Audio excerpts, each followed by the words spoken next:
So hello बालकों, शुरुआत करते हैं क्वेश्चन नंबर 142 ऑफ एनएलएम से।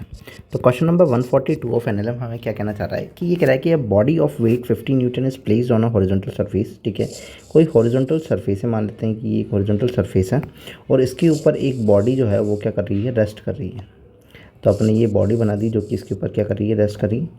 इसका जो वेट लग रहा है वो 50 न्यूटन का है। एक फोर्स है जो कि 28.2 न्यूटन का है, 28.2 न्यूटन का है जो कि लग रहा है, और 45 डिग्री पे अपन को दिया हुआ है कि ये इधर और ये इधर।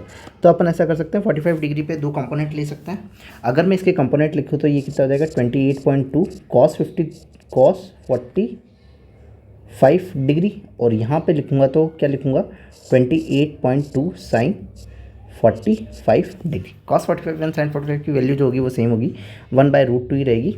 तो ठीक है, ये निकाल देंगे। अब 50 न्यूटन जो है वो इसका क्या है, नॉर्मल फोर्स है, नहीं नॉर्मल नहीं है, वो इसका वेट है 50 न्यूटन। तो 50 न्यूटन जो वेट है वो कहाँ लग रहा है, 50 न्यूटन नीचे की तरफ लग रहा है, और इस पर फ्रिक्शन फोर्स जो है वो कितना है, न्यू इज इक्वल टू 0.8 है।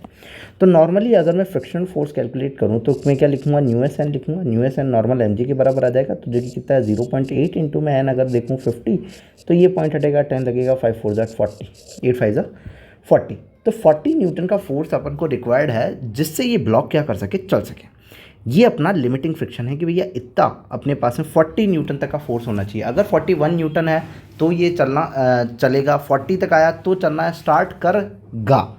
ठीक है, तो 40 न्यूटन तो चाहिए। अब मोशन करवाने के लिए फोर्स लग कितना रहा है भाई, मोशन करवाने के लिए खाली ये वाला फोर्स लग रहा है, वो तो ऊपर उठाने के लिए लग रहा है।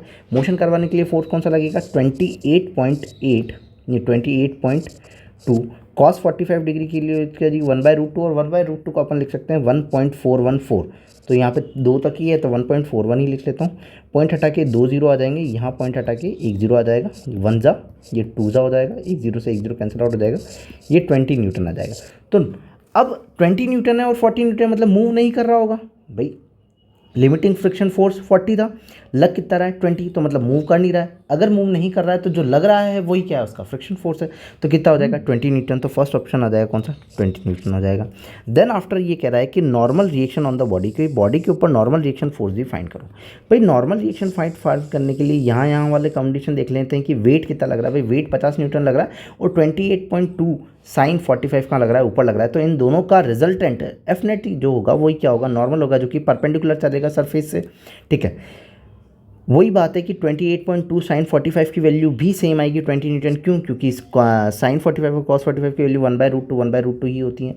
सो 20 न्यूटन है। तो 50 माइनस 20 करूँगा तो मेरे पास कितना आ जाएगा, 30 न्यूटन आ जाएगा। क्यों, क्योंकि भैया ये दोनों अपोजिट डायरेक्शन में, वो भी अपोजिट डायरेक्शन में। तो नॉर्मल निकालने के लिए मुझे क्या करना पड़ेगा, डिफरेंस लेना पड़ेगा। तो 50 माइनस 20 करने पे कितना आ रहा है, 30। तो ऑप्शन नंबर कौन सा हो जाएगा, 4th। So if you like then subscribe. Thank you.